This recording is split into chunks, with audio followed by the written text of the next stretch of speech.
you want a banana? Really? Oh. Oh. Oh. Okay. Don't forget to subscribe.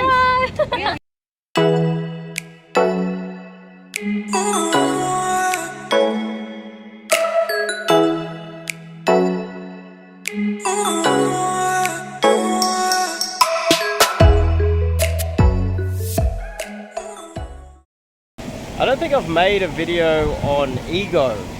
This is something really important actually, but I don't think I've really touched on it. And lately I've had a few guys reach out to me that just assumed because of my age I didn't know what I was talking about, because it was kind of this black pill sort of mentality.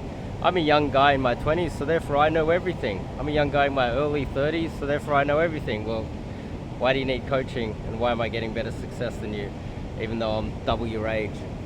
The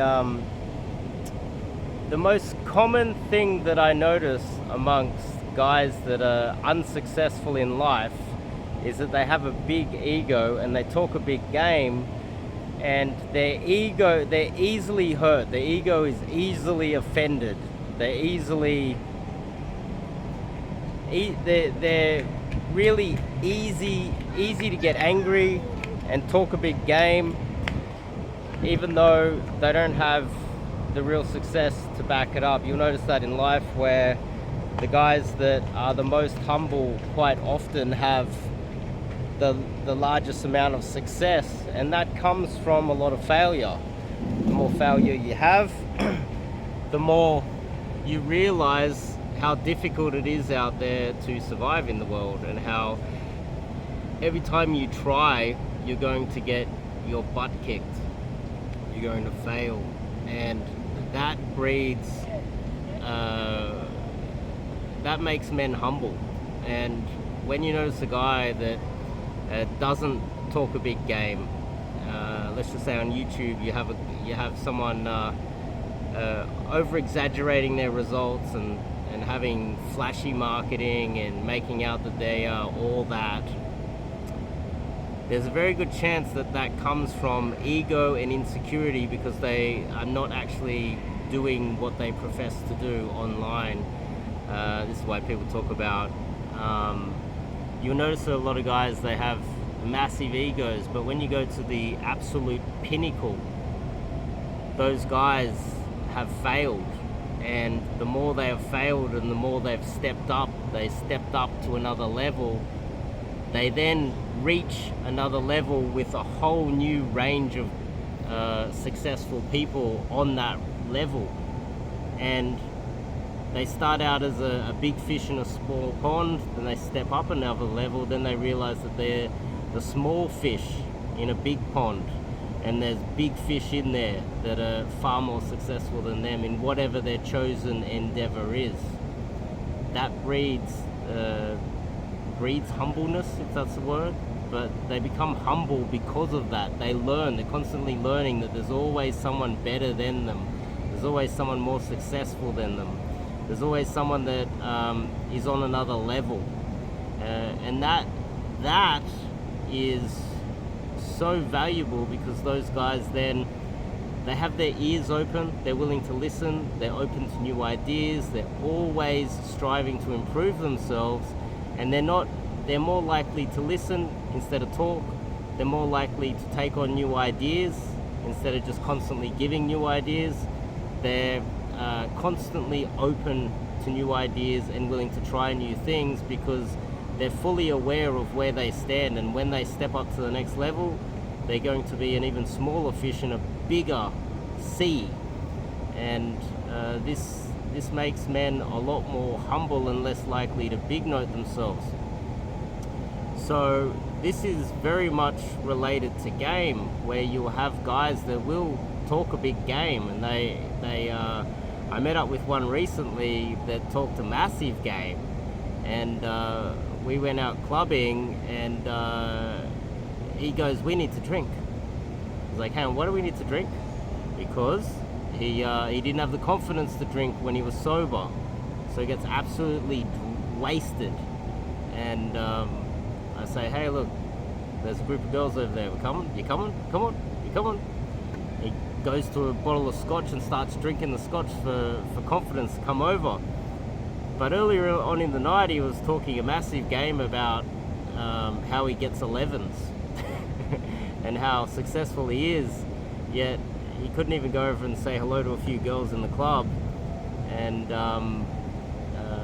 I've got dinner now with one of the girls I met in the club last night, and I helped one of my wings meet a girl who has over 900,000 followers on TikTok, and he's working out tonight or tomorrow. I'm not exactly sure where they're at with that date, while the guy with the big ego, who was probably a big fish in a tiny pond, realized last night that he's a tiny fish in a massive sea. And that only came from what I would argue is the Dunning-Kruger effect, which is an amazing way to look at the world. Is you don't know what you don't know, and if you have only a surface level understanding of anything, you think you know everything. But the more you research a certain topic and dig deeper on said topic, you go down a rabbit hole and you realize, oh wow, there's a whole nother aspect of this, what I thought was a simplistic topic. There's a whole nother aspect to it that I need to learn. And then you go down another rabbit hole, you realize there's a whole encyclopedia. You can Google for hours going down another rabbit hole, all related to this one niche that you thought you knew everything about. And that's cold approach. A lot of guys, they can't cold approach. A lot of guys that have been doing it a long time still haven't got good at cold approach. And mostly that is their ego holding them back, I would argue. Ego is holding men back. It also prevents men from taking action because they don't want to embarrass themselves. When one of the foundations of cold approach is you get rejected far more times than you have success, far more times. And that's also a learning process, which people talk about. It's quite common knowledge, but more importantly, it makes you humble. It gets rid of your ego. You start to care a little bit less about what people think about you around you, especially people you don't know, and you learn to go after what you want in life. So this ego is often holding a lot of you guys back. You're afraid that people are going to judge you for getting rejected, therefore you don't go for what you want. Then you get angry, then you start talking a big game to try and overcompensate for your lack of results, and you end up going nowhere.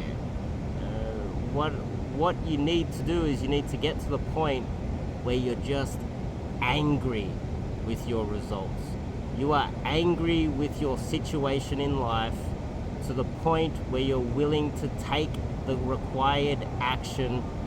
Stop caring what people think, because you're going after what you want, and that will improve your life. You have to get to that point. A lot of men do, some men don't. Don't be one of those men that don't. So that's today's message. Pretty simplistic message. I haven't really covered ego before. There's a lot of egos out there. There's a lot of men out there that don't have any success, that have massive egos, unwarranted egos. Try to squash that ego. It will improve your life.